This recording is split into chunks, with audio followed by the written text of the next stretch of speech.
Hey Danna, Hi V, how are you? I'm good. How you been?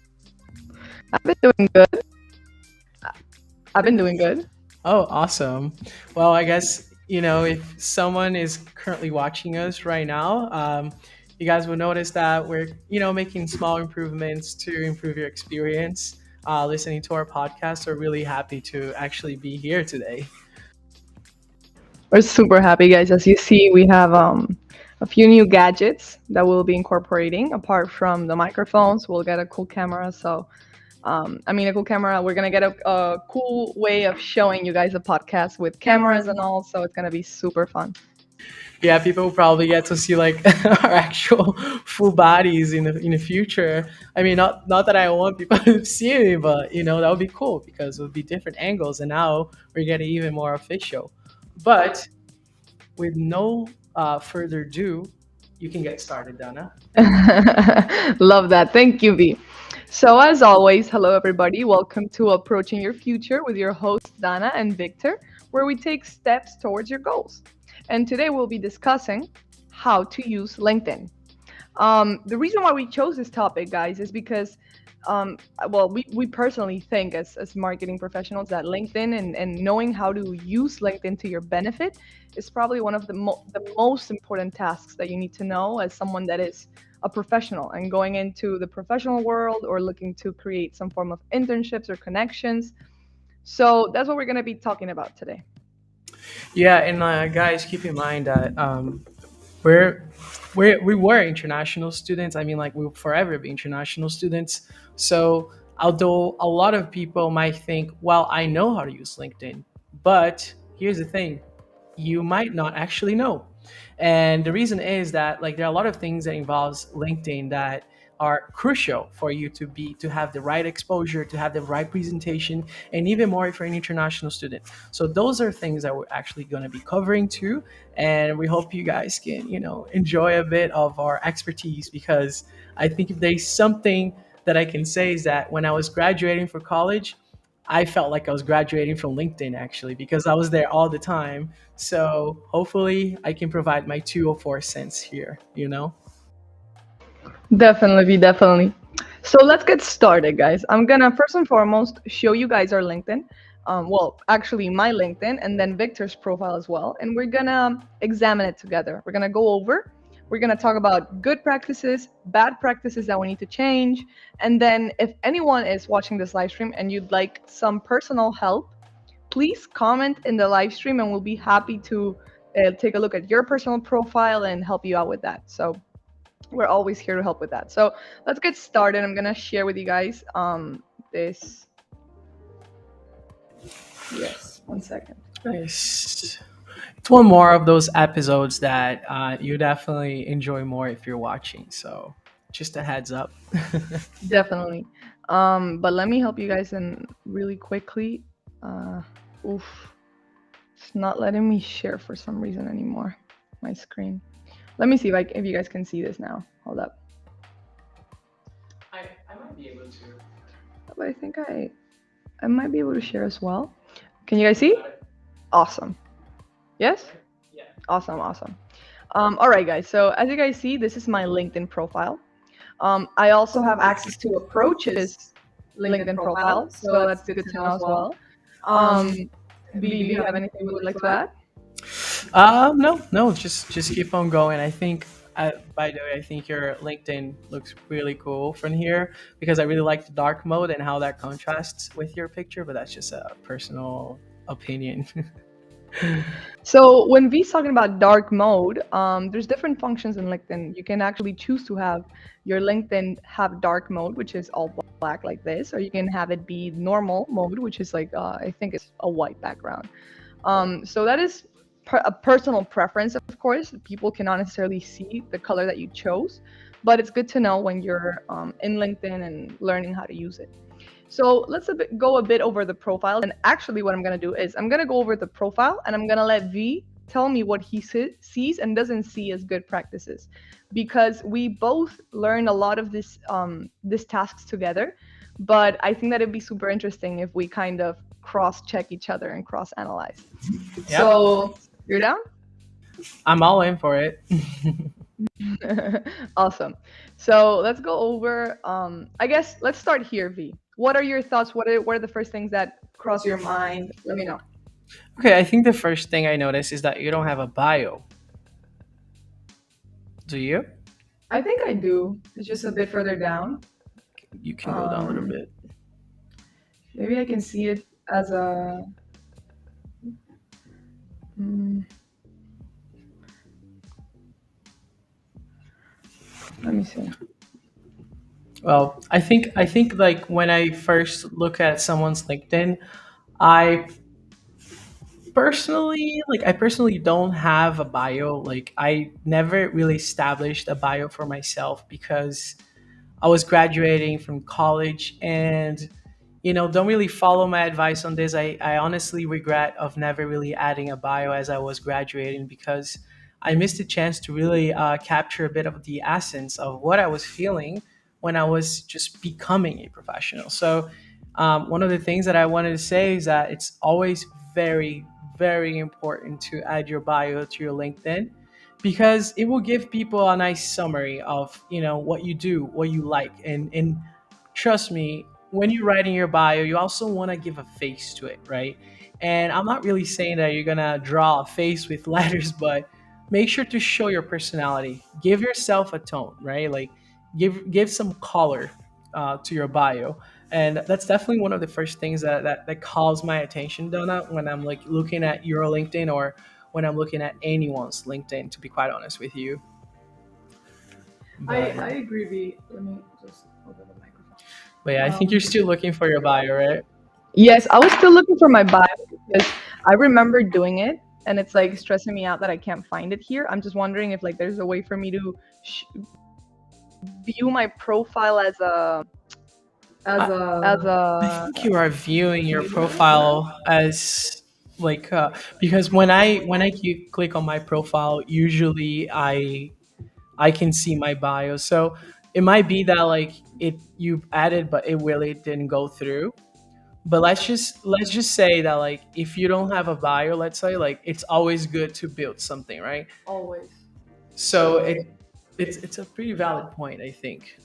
I think it's a great point, guys.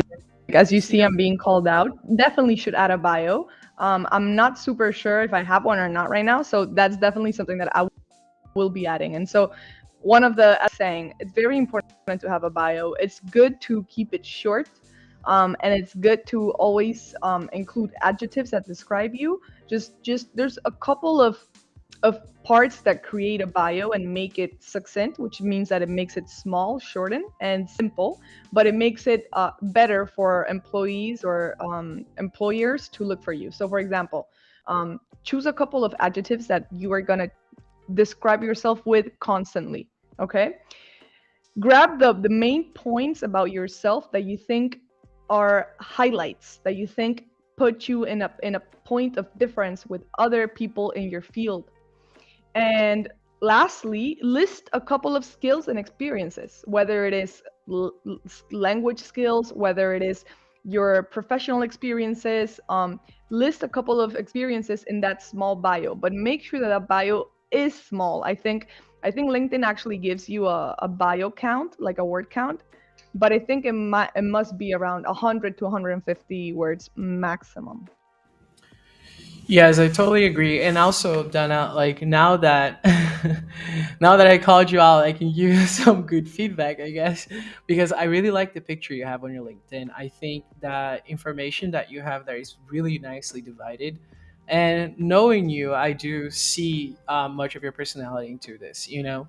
So, in my opinion, like the way you divided things in your LinkedIn, the information, the colors, and your profile picture, your banner, like which is like the cover picture, you know, it looks really good. And I can definitely guarantee you that like if I was an employer and I was, you know, hunting for talent, that would definitely get my attention. And that's the first thing, guys. You don't necessarily want to land the job just based on your profile page. And honestly, don't fall for that. A lot of people will send you fake messages on LinkedIn just because they think you're desperately looking for jobs. So keep that in mind. But yes, don't think that you're just going to land a job by having a nicely designed one because that's just to get the right attention. Of course, the way you divide the information, the way you present yourself, imagine as almost you're dressing up for an interview, you know? It counts. So that's kind of like one of the first factors. It's like the way things are organized in your profile will definitely influence like who is going to come by your profile, who is going to be reaching out to you.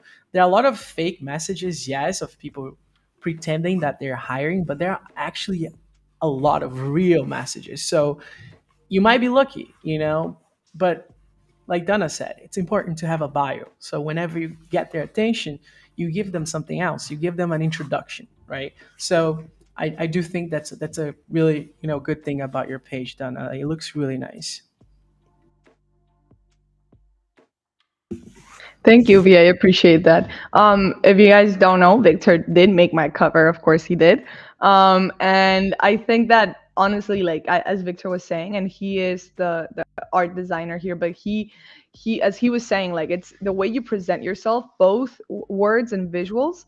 They it's like your personal branding. So the way that you show the information, the way that you divide it, the words you choose to showcase, the colors that you choose, they all influence how people perceive you and how they think about you.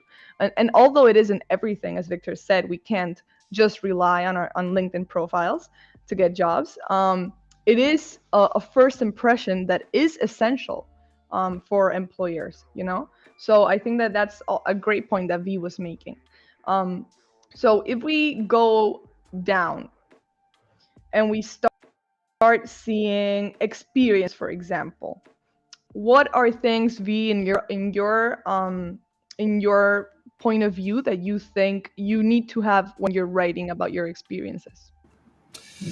Um, well, great question. I think that well before even getting there, I just wanted to point out one thing. If you go up on profile activity, so this is something that is usually not overlooked. Actually, people don't really notice, but um, it's actually really important to have good profile activity, which means that it's always good to share insightful articles or if you're gonna post something, make sure it's something that really portrays you as a professional, right?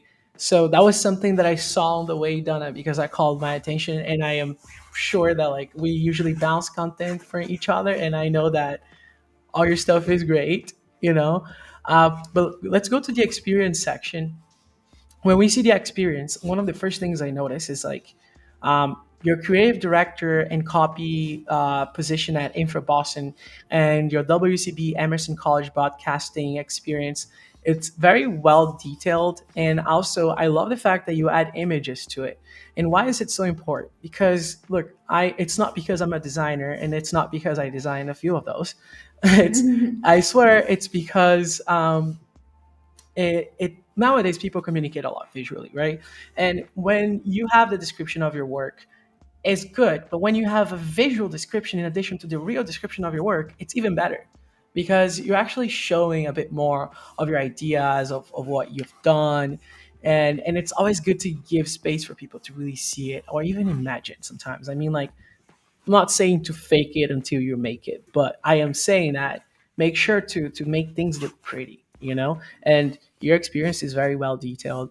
You add links, you add information that is probably linear to your resume. When you go down to resident assistant, which is a position at Emerson College. Um, yeah, I can also see that like you have the bullet points, which is, guys, it's very important. Like if you're putting description on LinkedIn and you want it to be you want people to actually read it, bullet point it. It always helps, and it will make it look nicer too, more organized, and essentially like people will get it faster, right? What do you think, Donna? Yeah, V, that's actually great advice because what I was gonna add to that is that there's two rules of thumb when you're writing your experiences. Also goes for your resume as well, guys. The first one, as V said, is to bullet point. You need to bullet point when you have your experience at the top, whether it is your LinkedIn or your resume. You have the name of your experience. I mean the name of your position, right? And then underneath you have a certain amount of bullet points explaining the role that you had in that position. It is very important. So the first rule of thumb, as I said before, is to bullet point. The second one, though, is to use verbs to explain everything you do. So there's specific verbs that you have to use. For example, here I use a lot of managed, designed, protected, mediated, strategized. Um, you use these verbs in past tense usually because when you're talking about past jobs, and then you use a verb in present tense where you're talking about present jobs. But this is the way that people describe the things that they do at their previous positions when showing them on LinkedIn and on the resume as well, right, V? Yeah, that's right. I mean, like, there are a lot of things that you do on LinkedIn that actually also apply to your resume. And it's mostly because it's in a professional language, and it's also in a format that is actually made for recruiters.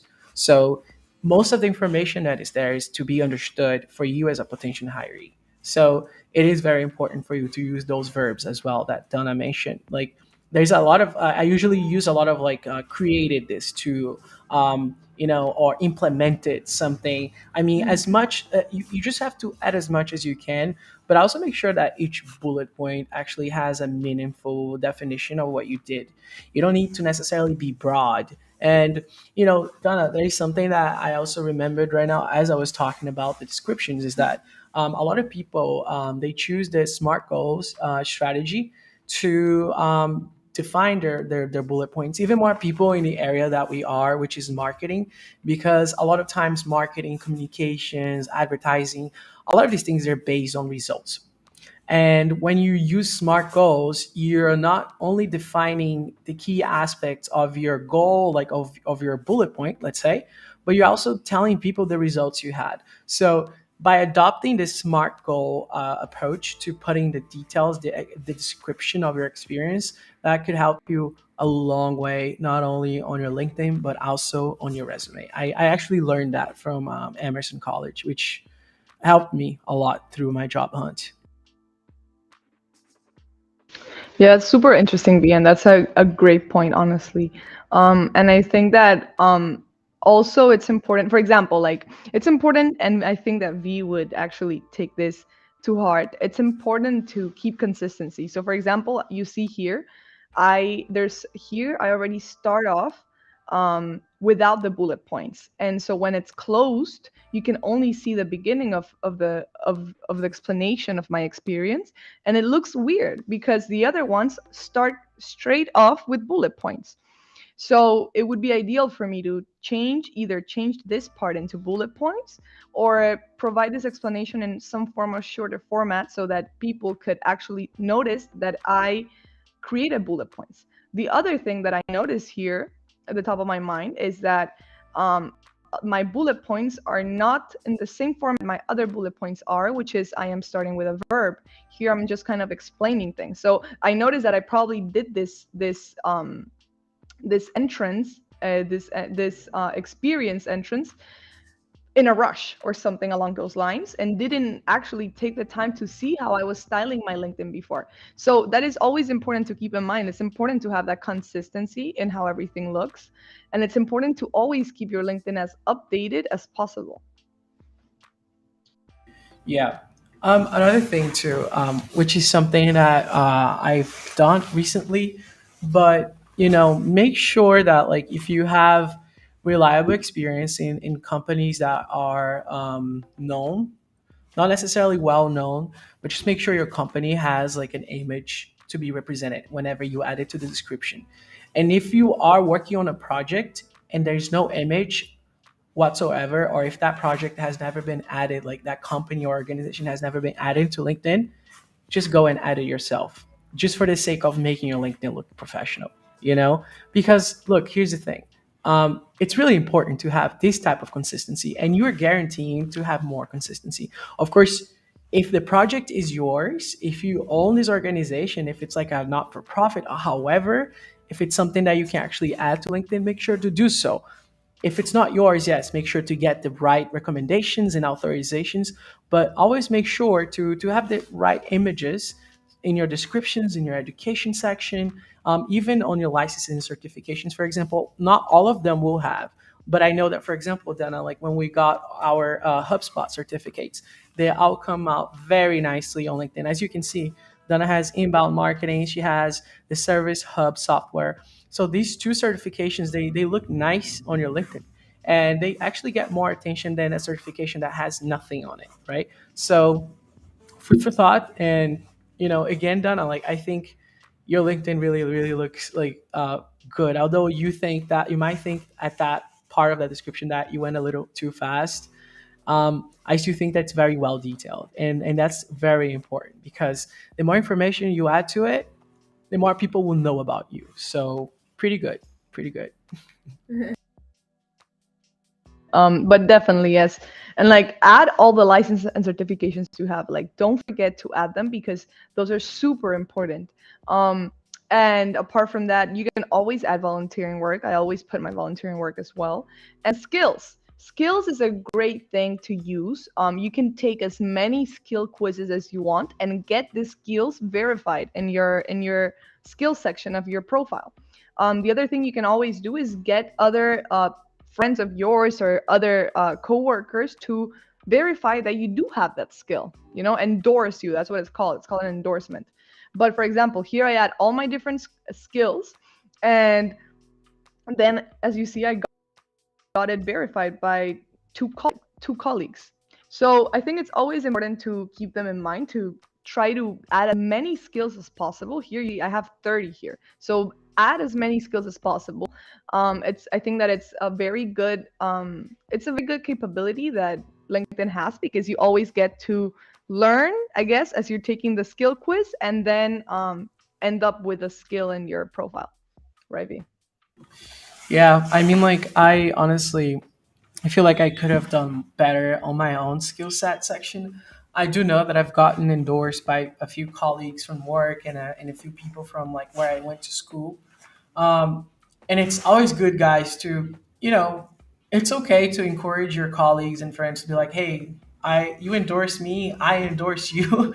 It's really not a problem to do that, because you really got to get there. And before you get the real good endorsements, you got to get some support. So asking for support is always okay. It's always good. And now we're getting to my LinkedIn profile. Oh my gosh. And I also don't have a You bio, by the also way. don't have a bio. You also don't have a bio, V. I know, but sometimes you just gotta make a point. That is true. So the point of this is we both should add bios. That is very important. And I just noticed they're not called bios, guys. They're called summaries. Okay. So definitely add a summary when creating your profile, because it does increase your visibility. So definitely take that into consideration. But all right, let's go over V's profile. Um, Good to point out that he puts where he's located, Greater Boston. Always put where you're located, and if you're located in more than one place, put that, because that's always good for recruiters to know. No, yeah, I actually wanted to add one thing, and I'm so sorry for cutting you off. One thing that I noticed about my own LinkedIn right now, as I was looking at it, is that I am not only a marketing specialist, and that's something that a lot of teachers of mine, when I was studying communication, they told me. don't sell yourself short. So you might be a marketing specialist, but there are a lot more that you do. I'm a marketing specialist, I'm a communicator, I'm a graphic designer, I'm an innovator. Yes, that section goes more to your position, but I'm not just a marketing specialist. I can add marketing specialist slash graphic designer. So the more you can add, the better. So I just wanted to point it out because I was like, oh my gosh, I should have changed that a while ago. But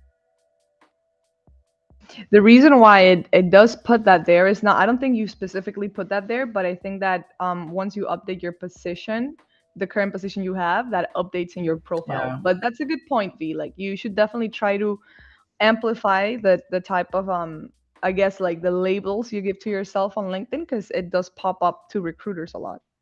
very true, very true. And as we go down, I like I said, Donna, like the activity section, I try to share things that are more aligned with what I like. But to be quite honest with you, I haven't shared much on LinkedIn, and I should share more.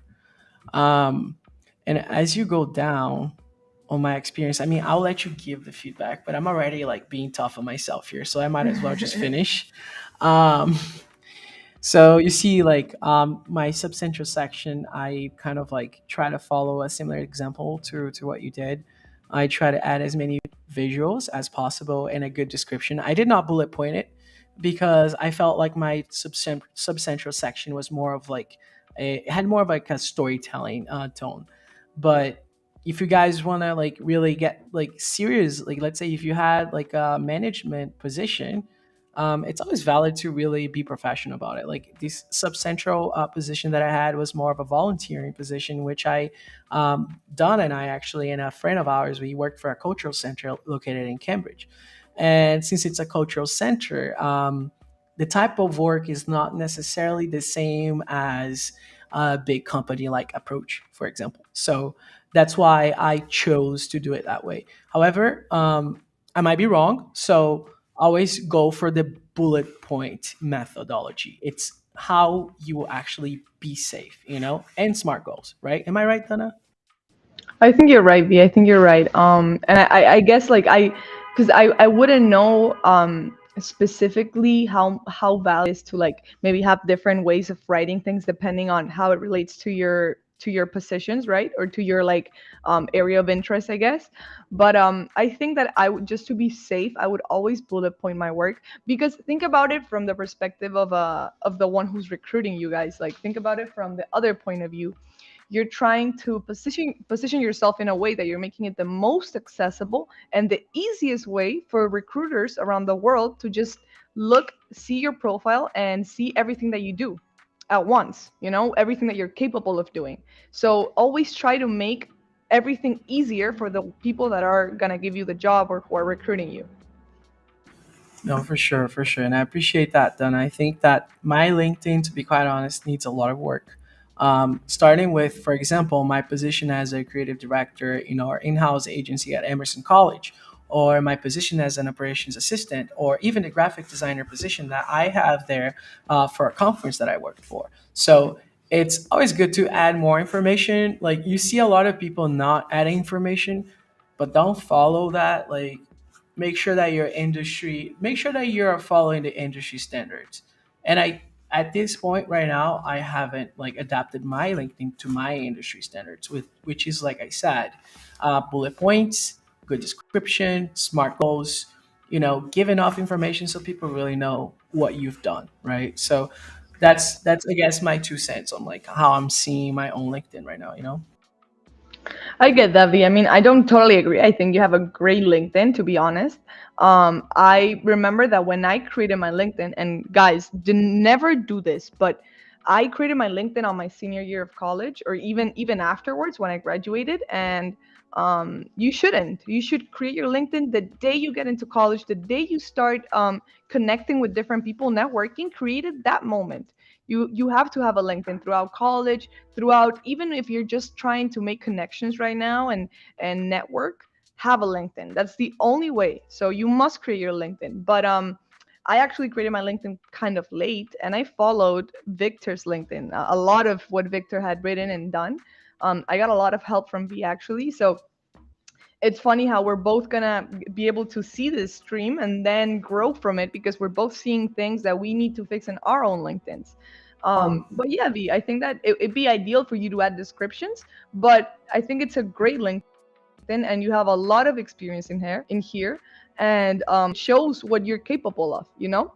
But just to like kind of like smooth that over, it's good to have a bio, guys, and it's good to have descriptions as long as they're short, as long as they're straightforward and direct.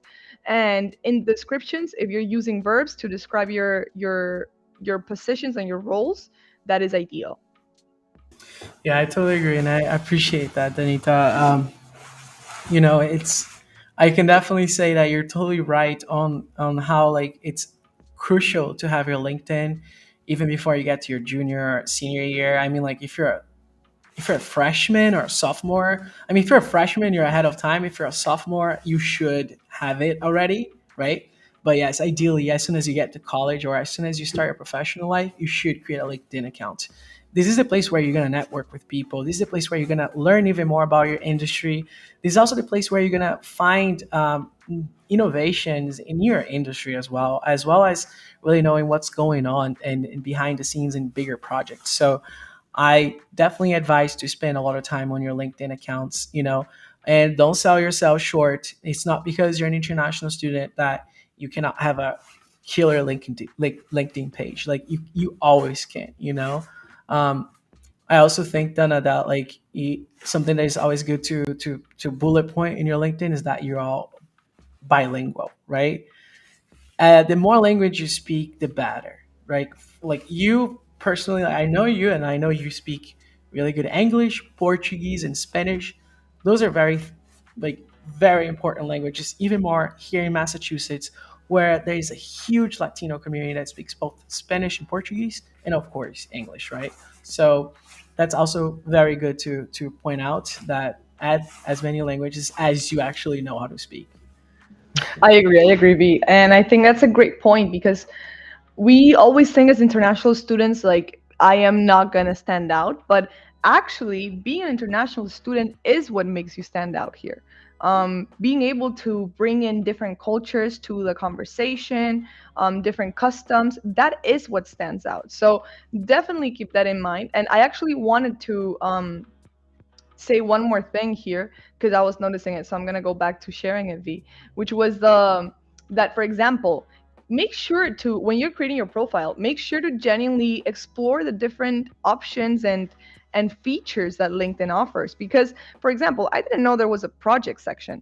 And if you see V's LinkedIn, he put the Infrastructure Music Festival as a project, which is a great idea. And he even tagged me in here. But if you see my profile, I put it as an experience. And so that none of that is wrong, right? I put it here as an experience, the festival. So none of that is wrong. Either way works. Of course, it depends on how you plan to showcase your narrative of the work that you've been doing. But it's good to point out there is a project section if I wish to put it in projects, and there is a volunteer section if you wish to put it in volunteer. So you can really explore LinkedIn and use it to your benefit and to find out the best ways that you can like showcase all of your information, you know? Yeah, exactly, Donna. I totally agree. And another thing too that I wanted to just say, outside of your profile, just know that like LinkedIn also requires like a few different procedures, like different ways to get in touch with people, right? You're not going to send a message like, hey, I like what you do, can you tell me more? Like, you cannot be vague, you cannot be short. If you're trying to make a meaningful connection through LinkedIn, you have to first show that you're not a robot by not sending a copy and paste message. Make sure to personalize your message to every person that you're sending if you're trying to make a new connection, or if you're trying to reach out to someone who's like, hiring people for a different company or something. Like, if you're doing that type of networking, make sure to send a nice message and, be professional. Of course, don't be boring, don't be too serious, but be professional. Like, know your language, know what you want, put yourself out there, and just like they say, right? The no, you already have the no if you don't try. So by networking with people, you're not actually doing anything wrong. You just need to make sure that just you just have to make sure you're meticulous. I guess that's what I'm trying to say. You know? Yeah. No, I agree, V. And the one thing I was gonna say as well was that we went over specifically and in depth over profiles and how to optimize your profile, guys. But LinkedIn, as V was saying, has so many different functions. And apart from messaging people to get a job, you can also message people to connect. And I can actually put myself as an example here. There was this I found, actually Victor and I found him, this chief creative officer of a really cool agency, and we sent him a message basically saying, hey, I think it's a pleasure to see what you're doing. I just wanted to connect, sending lots of love. Thank you. And he sent me a message back, which I hadn't answered. The other thing you need to know is you need to answer with good timing. You can't. I can't. I now you see, like, it's been over a week, more than a week. I should have answered at the moment that he messaged me back, but it was very nice because I gave him a message just saying that I found him on an article that I liked, and I thought it was so cool that a Brazilian was working in an agency that I love in Brazil. And he was very nice. And then we connected, and now we have that connection on LinkedIn, which is really cool. You don't need to message people just when you need something from them. You can always make connections and network. I think that is the most important because you are not you're also giving, you're not just taking. So it's always good to have that balance. It's a way of marketing yourself. It's a way of personal marketing. So the other thing that I was going to point out as well was how to, and this is I'm going to talk about this very briefly, guys, because the podcast is running a bit long, and we can do another podcast talking a bit more about job search, Yeah, right? it But probably showed the updates that we did. exactly, and then we show all the updates that we did and how we even how ourselves worked on improving You're being the held accountable now. You're gonna have to show all the updates, and so I will have to. So now people have to see good stuff. Like it will have to be updated. we'll have the battle of the LinkedIn's. Um, Yes. I love it. But yes, so if you guys, for example, when I started my job search a year and a half ago, you can actually look in your settings in your job alerts, for example, and you can put the keywords or the job positions that you're looking for, and then you're gonna get a bunch of emails telling you exactly what type of positions are around you. So you can look, for example, you can have job alerts. You can have different, for example, here I had different job alerts put in place for like different positions that I thought I would fit in, copywriter, marketing assistant. So you can do that for yourself, and you're going to get job alerts to your phone, right? So that is a very good way of putting yourself out there, and also making sure that you are looking for everything that you can, doing everything you can to find the job that you're looking for, making sure that it's getting to your phone, making sure that you're getting alerts when it's a job or a position that you like, specifically that you've been looking for. The other thing you can do, for example, you grab a position and you can save it. And if you save it, it becomes part of your saved jobs. And then you can go back and apply. The other thing that I recommend when applying through LinkedIn is to not apply through LinkedIn, is to look at the job, look where it takes you. If it's an application through LinkedIn, try to find another email or another way to apply to the job directly from their website.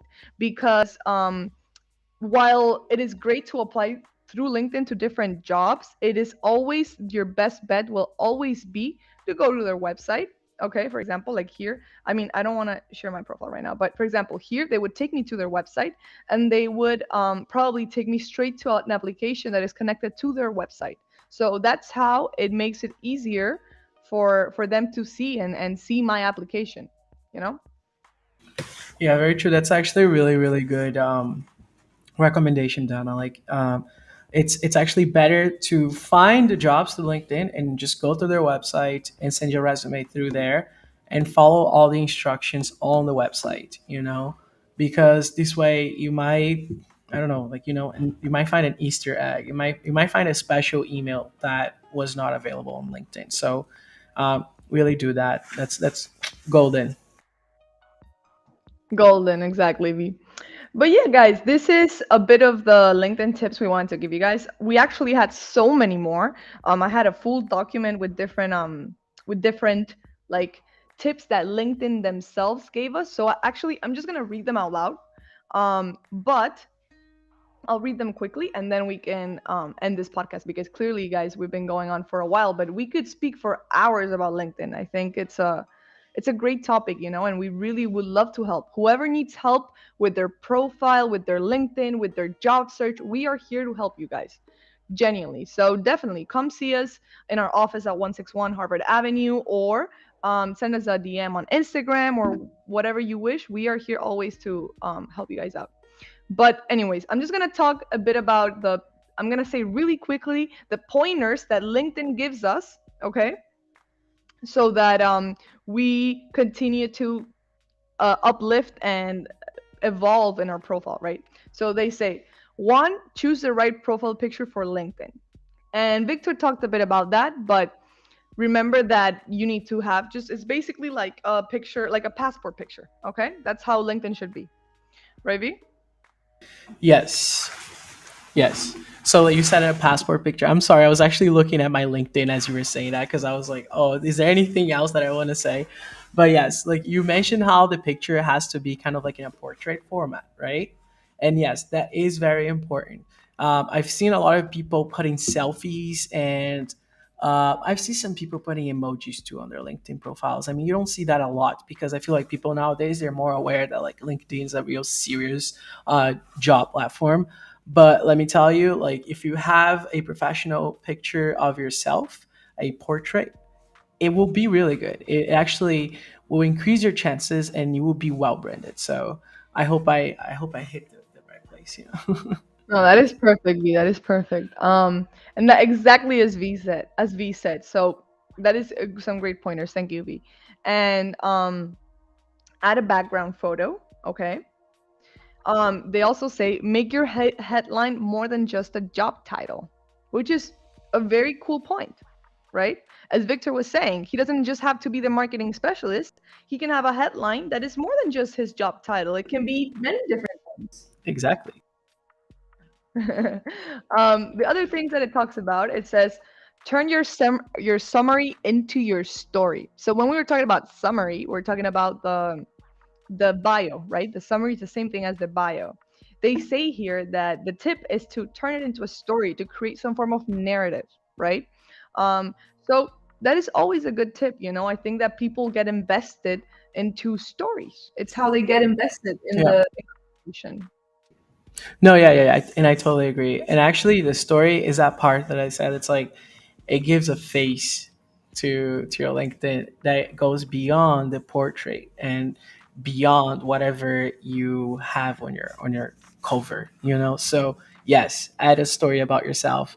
Add as much as you can of your character because that also matters. But don't focus only on that. Focus on your character, like kind of like a hybrid of character and professional. That really helps. But yeah. Yes, and actually, this document has so many different tips that I would love to go in depth with, but I'm gonna let you guys go. But finally, the last thing I'll say is grow your network. It is so important. Just keep growing your network. Connect with more people and connect, even if you don't know them personally. It's okay. Whoever you wish to connect with, or you hope you have some form of connection, even if it's like looking at their posts, even if it's someone that's famous or the CEO of a company, connect. Throw yourself out there. You have nothing to lose. Always connect. Yes, and like for example, if you watch back this podcast, Donna has a perfect example of how to connect. So if you see the message she sent, she wasn't really trying to get a job. She just wanted to make a meaningful connection because she respects the guy's work, right? So at LinkedIn, you can just make connections for these purposes. You can also make connections that can mentor you in the future, or you can just connect with fellow alums or former peers. But yes, always connect and get to that 500 plus. You know what I'm talking about? More than 500 connections. I gotta get there. I'm almost like just 100 connections away from it. So I'm excited. Yeah, I'm like 200 connections away from it. But yes, guys, once you hit I'm sorry. Once you hit 500 plus, you it just appears 500 plus, so no one will ever see your follower count. So that's or your connection count. So that's pretty cool because everyone just kind of assumes that you have a lot of connections. So definitely try to. That's always the goal when you're connecting is trying to hit that 500 plus. Apart from the Yeah, network itself. it looks good. Exactly. Yeah. Looks good. But yeah, Um, but yeah, anything else you would like to add, V? no, that's just that I think that as we were, telling people about our LinkedIn's and how to, like, we know how the things are supposed to be done, and we still learn a lot by looking at our own LinkedIn's, and by really analyzing it. So hopefully whenever we come back to talk about LinkedIn once again, we'll call it part two, and we'll show you guys a really cool update of how our LinkedIn's will look after we implement those updates that we noticed as we were presenting this podcast. So I do think that that's an amazing opportunity for us, and maybe for some of you that would like to learn more about this type of subject, right? Exactly. And so definitely if you guys want a part two and you guys want to participate, you guys want us to help you out with the LinkedIn, personally, we'd be happy to just reach out to us. Send us a message on Instagram, approach_USA, and we would be super happy. We could even do the podcast together. You could be our guest. We would love it. So definitely contact us if you guys want help with your LinkedIn. And without further ado, as I usually say, right? We're going to the That's right. outro. All right. So that's it for today, guys. Thank you for tuning in to Approaching Your Future with your host, Danna Kahn and Victor Ribeiro, where we discuss cultural aspects of life in the United States. And we'll be back next Friday at 2 p.m. as always. So don't forget to like, subscribe, and turn your notifications on. Remember to turn the notifications on, guys, because you can see when we go live. So that's a great idea. Turn them on. The little bell, turn it on. Yeah, Um, it's like sending a text. exactly. And make sure to follow us on Instagram at approach_USA to keep up with all the latest updates. And now we have a good amount of activities to show you guys. So definitely go check out our Instagram because we're going to be doing very cool activities with our students. And if you're a student, you can join and you can come with us. So that's it, guys. That's it for today. Thank you so much for joining. Thank you, V, so much. And I'll see you next Friday. Yeah, see you next Friday, and thank you everyone for tuning in, and hoping to see everyone again next Friday. All right, bye bye. Bye bye.